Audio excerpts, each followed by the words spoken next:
Olá, bom dia. Sejam bem-vindos a mais uma lição da Escola Bíblica da Igreja Batista das Caldas da Rainha. Como sabem, nós temos estado a estudar o Evangelho de Lucas. Na verdade, esta será a 11ª lição sobre o Evangelho de Lucas, mas a 11ª lição da segunda série de lições sobre o Evangelho de Lucas.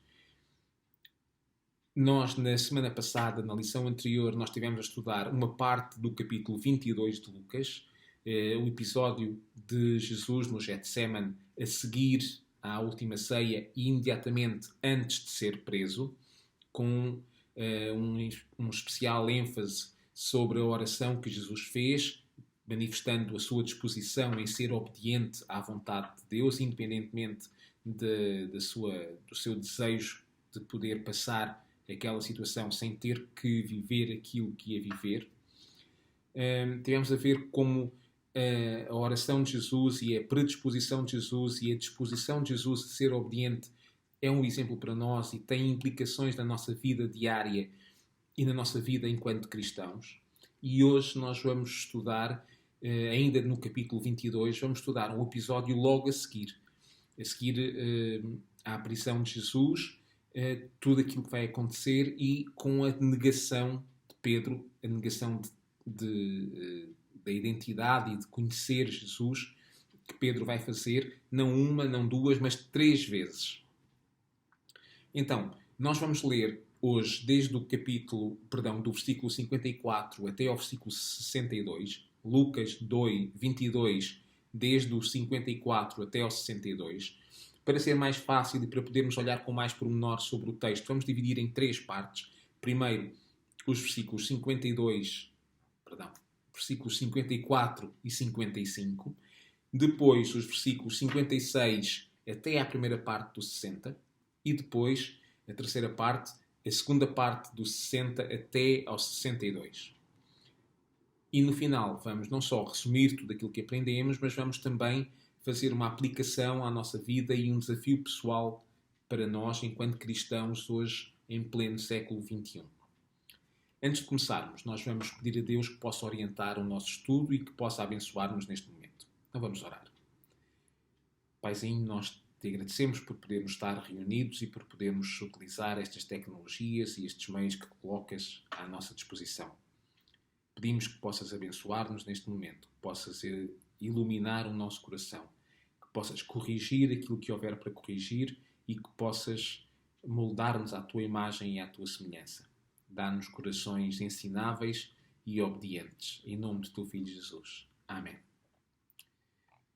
Então, como nós dissemos há pouco, nós vamos começar por ler no capítulo 22 de Lucas, desde o versículo 54 até ao versículo 55. Vamos estar a utilizar a tradução Almeida 21, das edições Vida Nova, e o texto diz assim: Então, prendendo-o, levaram-no para a casa do sumo sacerdote. E Pedro os seguia de longe. E encenderam uma fogueira no meio do pátio e sentaram-se juntos. Pedro, chegando-se a eles, sentou-se entre eles. Se nós olharmos para trás, não só para o capítulo 22, mas para os capítulos anteriores do Evangelho de Lucas, nós vemos que a animosidade para com Jesus tinha aumentado exponencialmente. Desde que ele chegou a Jerusalém e desde que houve aquela entrada em Jerusalém, que ficou conhecida ou registada como a entrada triunfal em Jerusalém, que os judeus procuravam cada vez mais, e em especial os líderes religiosos, procuravam cada vez mais terminar com Jesus, acabar com Jesus, e se possível até, ou se necessário até, matá-lo. Quando Lucas identifica o grupo de pessoas que vinha com Judas para prender Jesus, que nós vimos na semana passada, ele diz que são os principais dos sacerdotes, os guardas do templo e os líderes religiosos. Ou seja, a sociedade política, militar e religiosa estava a agir em conjunto, concertados para poderem terminar com Jesus. E a escolha de palavras de Jesus, ele diz, prendendo-o, levaram, parece até que eles terão usado alguma força, ou terão sido algo agressivos para prender Jesus, apesar de, como nós sabemos, Jesus não só não ter resistido, como nem sequer fazia tensão nenhuma de resistir. Portanto, no versículo 54, nós vimos que o sumo sacerdote, isto não aconteceu espontaneamente, o sumo sacerdote já tinha organizado tudo, já tinha preparado tudo, e aquilo aconteceu já devidamente planeado, visto que o texto nos diz que Jesus foi levado para a casa do sumo sacerdote. Pelo que nós sabemos da leitura dos outros evangelhos, este sumo sacerdote que se refere Lucas não será Caifás, que era o sumo sacerdote que teve o seu ministério desde 18 a.C. até desde 18 depois de Cristo até 36 depois de Cristo, mas terá sido o seu antecessor, Anás, que na verdade também era seu sogro. Então, Jesus terá sido levado para a casa de Anás, sogro de Caifás. Anás tinha sido destituído de sumo sacerdote pelo Império Romano e tinham colocado no lugar de Anás o seu genro Caifás. Possivelmente eles até partilhavam, se não fosse a mesma casa, partilhavam a mesma vizinhança, partilhavam o mesmo bairro. E foi para lá que Jesus foi levado. E a ideia era preparar tudo para que mais tarde Jesus fosse apresentado ao governador romano, que nós sabemos que era Pilatos, com a acusação de blasfémia para que fosse condenado à morte por Pilatos. De todos os discípulos de Jesus, nós sabemos onde é que estava Judas. Judas terá ido contar o dinheiro, terá começado, se calhar, a sentir o seu remorso de ter vendido o seu mestre. Sabemos que mais tarde ele quis devolver as 30 moedas de prata e devolveu-as. Tanto que os sacerdotes acabaram depois por utilizar esse dinheiro para comprar um campo, que foi conhecido como campo de sangue. Sabemos onde é que estava Pedro, pelo texto, diz-nos que ele seguia o que estava a acontecer e seguia os acontecimentos, mas não temos informação nenhuma sobre mais nenhum dos outros 10 discípulos. Mas aquilo que nós sabemos de Pedro já é suficiente para nós ficarmos alerta. Porque, na verdade, o texto diz-nos que Pedro os seguia de longe. Os seguia quem? Aqueles que estavam a levar Jesus preso para a casa do sumo sacerdote, mas que seguia como? De longe. E, na verdade, este foi o terceiro erro de Pedro. Sim, terceiro. Eu sei que não vimos nem o primeiro, nem o segundo, vamos vê-los agora, mas este foi o terceiro erro de Pedro, que só aconteceu por causa dos 2 primeiros erros de Pedro. O primeiro erro de Pedro está relatado também neste capítulo 22 de Lucas, mas nos versículos 31 até 34. O Senhor Jesus disse a Pedro: Simão, Satanás pediu para vos cirandar como o trigo, mas eu roguei por ti, para que a tua fé não desfaleça. E Simão respondeu: Pronto. Senhor, eu estou pronto para ir contigo até à prisão e até à morte. Mas Jesus disse-lhe: Pedro, não cantará hoje o galo antes que tu me negues 3 vezes. Jesus avisou, ele ignorou as advertências de Jesus. E o primeiro erro de Pedro foi ignorar as advertências de Jesus. Ignorando as advertências de Jesus, ele potenciou e preparou tudo aquilo que ia acontecer a seguir. Ele talvez tenha confiado demasiado em si mesmo. Talvez tenha confiado demasiado no seu discernimento, nas suas capacidades, na sua vontade. Mas ele não deu a devida importância às palavras de Jesus. Esse foi um erro que ele cometeu e é um erro que facilmente nós podemos cometer. O segundo erro está, então, mais à frente, ainda no capítulo 22, mas já no versículo 40. Jesus, quando foi para o Getsemane com os discípulos, ele disse aos discípulos no versículo 40: Orai para que não entreis em tentação. Depois de Jesus ter estado a orar, ele volta e no versículo 46 ele encontra os discípulos a dormir. E diz-nos o texto: E disse-lhes: Por que estáis dormindo? Levantai-vos e orai para que não entreis em tentação. Ou seja, Jesus advertiu-os e aconselhou os discípulos a estarem vigilantes e a estarem em oração. Na verdade, eles não só não estiveram vigilantes, como não estiveram em oração, como até estiveram a descansar, estiveram a dormir. Em vez de se prepararem através da oração para os tempos difíceis que aí vinham, eles dormiram. E é por isso que os discípulos, e Pedro em particular, em vez de estar preparado para a tentação e para aquilo que ia sofrer nos momentos a seguir, ele estava totalmente despreparado para aquilo que ia acontecer. E estes 2 erros, não ter dado atenção às palavras de Jesus e não ter aproveitado a oportunidade para orar e para se preparar em intimidade com Deus lá no Getsemane, levaram então ao terceiro erro, que foi seguir Jesus de longe. Ele fazia parte do grupo restrito, do grupo de discípulos, os 12, e estava onde Jesus estava, Pedro estava. Mas naquele momento, Pedro preferiu ficar de longe.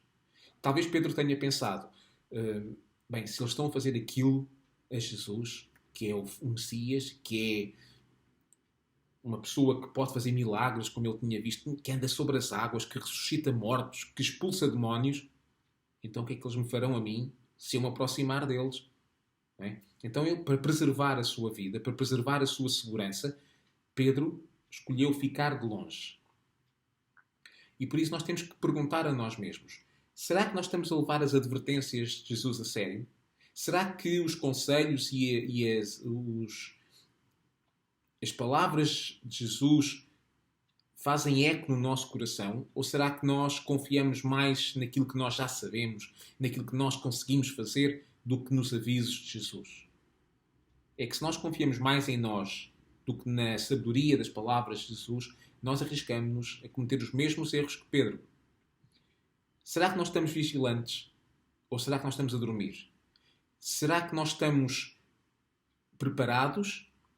Ou será que nós estamos a dormir na formatura? Há uns dias atrás, no nosso grupo familiar, falávamos precisamente sobre estar preparado e sobre a necessidade de um soldado estar atento e estar preparado para tudo o que está a acontecer na batalha. E perguntávamos, o que é um soldado despreparado? O que é um soldado que dorme na formatura? E alguém dizia, um soldado despreparado é um soldado morto. Que soldado és tu? Que preparação tens tu para aquilo que está a acontecer e para aquilo que pode vir a acontecer a seguir? E depois temos que perguntar também, será que nós estamos perto de Jesus, em comunhão e em intimidade com Ele? Ou será que nós dizemos que somos seguidores e se calhar até somos seguidores, mas ao longe, afastados, para não sermos identificados com Ele, para não ficarmos comprometidos com Ele? É que se por acaso a resposta a alguma destas perguntas, destas 3 perguntas é não, não estamos em intimidade, não estamos vigilantes, não estamos a levar as advertências a sério, então nós estamos sujeitos a passar exatamente por aquilo que Pedro passou. E isso não só é uma má notícia, como é uma péssima notícia. Mas graças a Deus que, como dizíamos há pouco, a nossa identidade cristã não depende daquilo que nós fazemos, mas depende daquilo que Deus fez, que Cristo fez na cruz. E não depende daquilo que nós conseguimos fazer, mas daquilo que Jesus faz diariamente em nós e por nós. E isso não é só uma boa notícia, como é uma excelente notícia. Ou seja, transforma-se a má notícia numa boa notícia, a péssima notícia numa excelente notícia.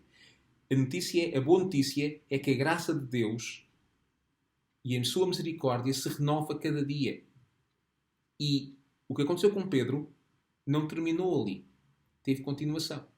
E isso é uma vantagem. Vamos ver a segunda parte do texto. A segunda parte do texto, então, desde o versículo 56, capítulo 22 de Lucas, desde o versículo 56 até à primeira parte do 60. Diz assim o texto bíblico.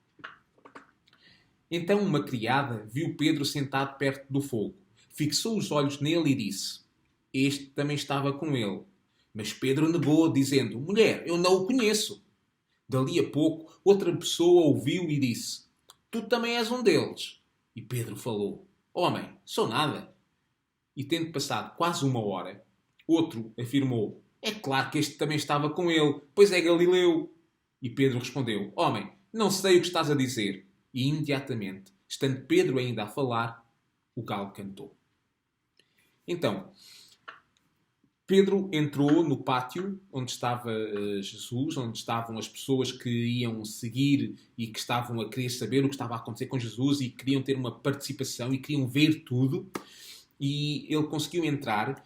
Diz-nos o texto, não este do Evangelho de Lucas, mas o texto dos outros Evangelhos, que foi João que conhecia o sumo sacerdote e que conseguiu que Pedro tivesse possibilidade de entrar para aquele pátio. E quando ele entrou, talvez a pessoa que lhe abriu a porta tenha tido dificuldade em reconhecê-lo, talvez ele tivesse com algum manto em cima, tivesse escondido ou fosse demasiado escuro para ser reconhecido.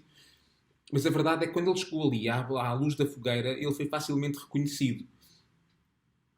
E então uma criada, e sabemos que era a mesma que tinha facilitado a entrada lá na porta quando ele entrou com João, identificou-o como cristão e como seguidor de Jesus. Diz-nos o texto que a criada fixou os olhos nele e identificou-o.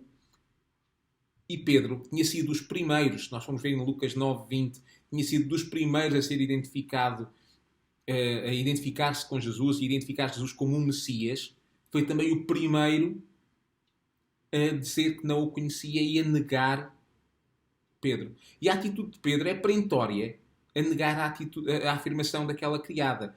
Ele quer mesmo que não haja qualquer dúvida que Pedro não conhecia Jesus. E ele quer convencer não só aquela mulher, mas todos ali à volta que ele não conhece Jesus.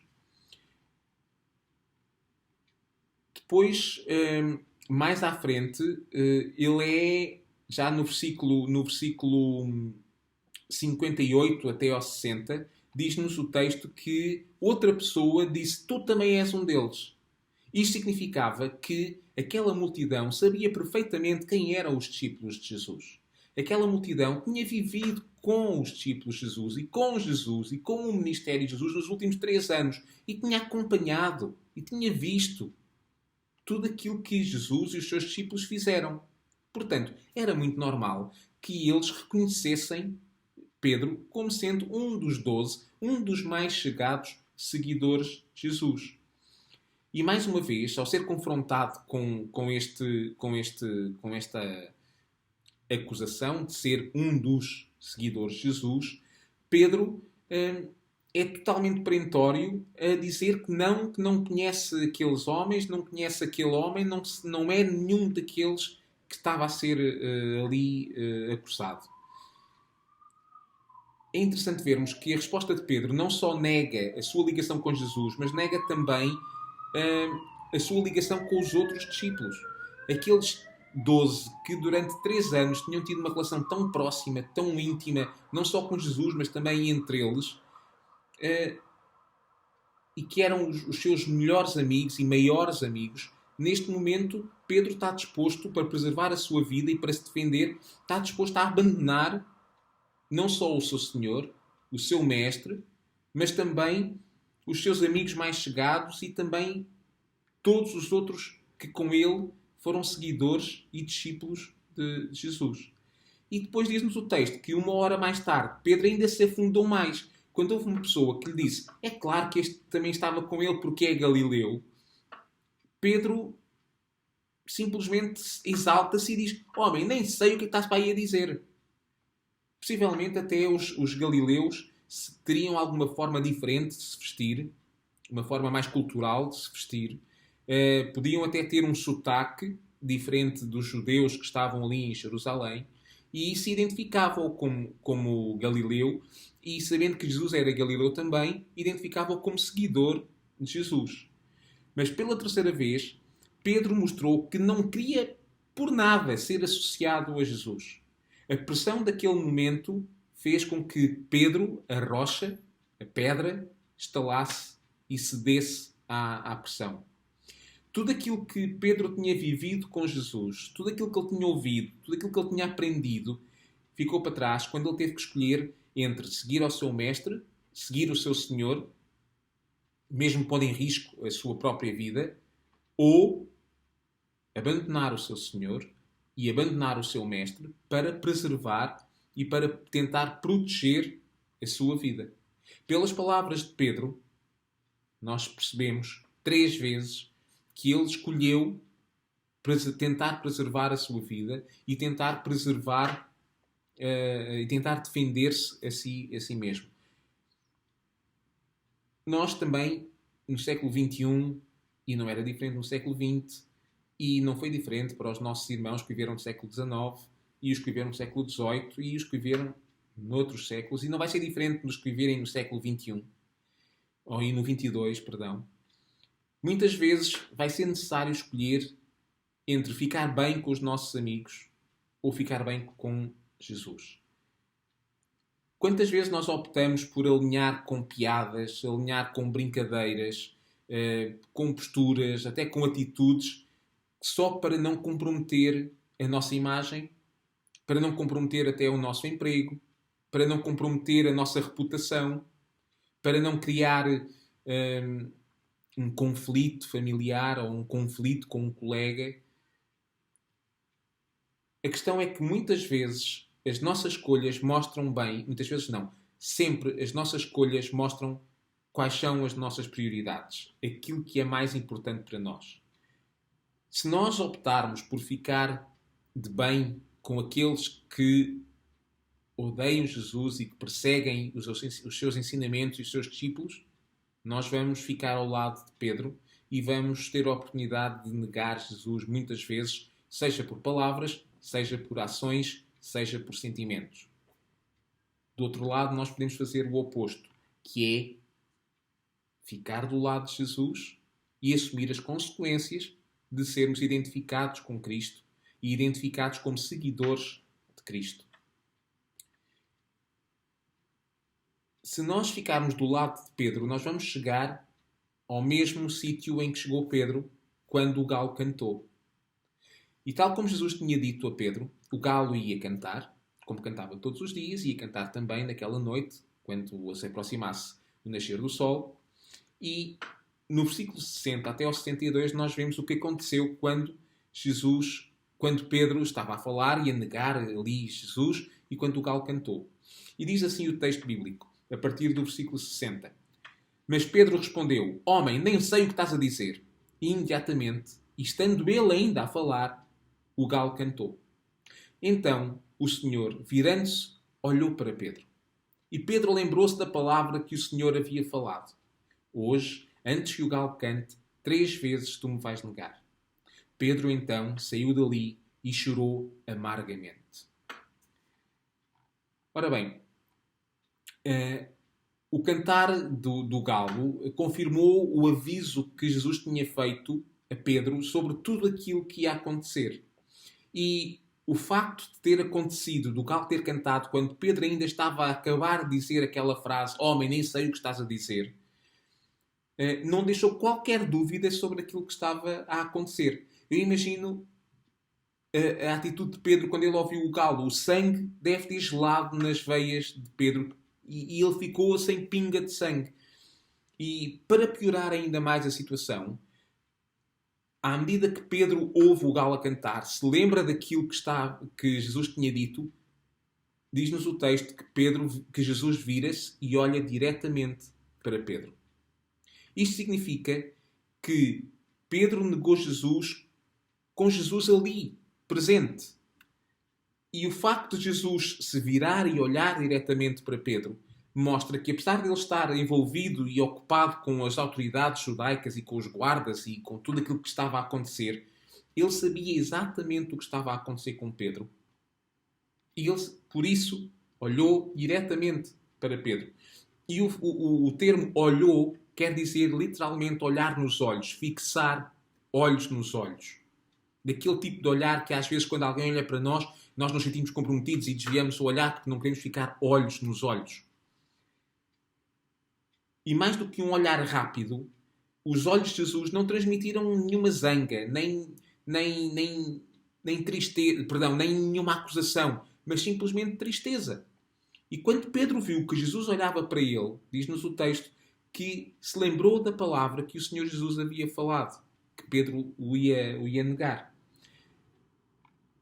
A vida cristã, e esta é a boa notícia, e é uma das lições que nós temos de tirar hoje deste texto, é que a nossa vida cristã é vitoriosa não quando não tem pecado. Uma vida cristã vitoriosa não é aquela que vive na ausência do pecado, mas é uma vida cristã vitoriosa quando há arrependimento. Porque pecado vai haver sempre. Infelizmente, vai haver sempre. A vida cristã, só será vitoriosa quando, apesar de haver pecado, houver verdadeiro arrependimento. E no versículo 62 nós vemos que Pedro se arrependeu profundamente. o texto diz-nos que ele chorou amargamente. A expressão usada para descrever o choro amargurado e amargo de Pedro é o mesmo que se usa para descrever o choro pela morte de alguém muito querido. Quando um pai perde um filho, o tipo de palavra que é usada, ou a palavra que é usada para transmitir a intensidade da dor e do choro desse pai, é esta palavra que foi usada aqui por Lucas para transmitir a intensidade e a dor que Pedro estava a sentir. No entanto, e a grande vitória e a grande vantagem é que a história não acaba aqui. Mais tarde, no capítulo 24, quando Lucas relata a ressurreição de Jesus, Lucas registra Pedro a correr até ao sepulcro para verificar e constatar que aquilo que as mulheres tinham dito era verdade. O túmulo estava vazio. E diz-nos o texto que, inclusive, o texto de João diz-nos que Jesus não só perdoou, como restaurou Pedro. E o anjo que estava no túmulo diz aos discípulos e a Pedro que eu vou adiante de vós para a Galileia. Ou seja, a história de Pedro com Jesus não terminou ali no pátio da casa do sumo sacerdote quando Pedro negou Jesus. Isso aconteceu, é verdade. Mas foi um ponto de viragem. A partir daí, criou-se um novo Pedro. Criou-se uma nova atitude. Criou-se uma nova postura de Pedro. Porquê? Lá está, como nós dizíamos há pouco. Porque a nossa identidade cristã não vai depender daquilo que nós somos capazes de fazer, ou daquilo que nós já fizemos, ou daquilo que nós queremos fazer. A nossa identidade cristã depende daquilo que Jesus fez na cruz por nós e daquilo que Ele faz diariamente por nós e em nós. Se o relato de Lucas terminasse com Pedro a chorar amargamente e amarguradamente, nós não teríamos então qualquer esperança. Porque nós somos exatamente iguais a Pedro. Todos os dias, com os nossos erros, com o nosso pecado, nós negamos que somos cristãos e que somos seguidores de Jesus. Mas nós sabemos que a história não acaba ali.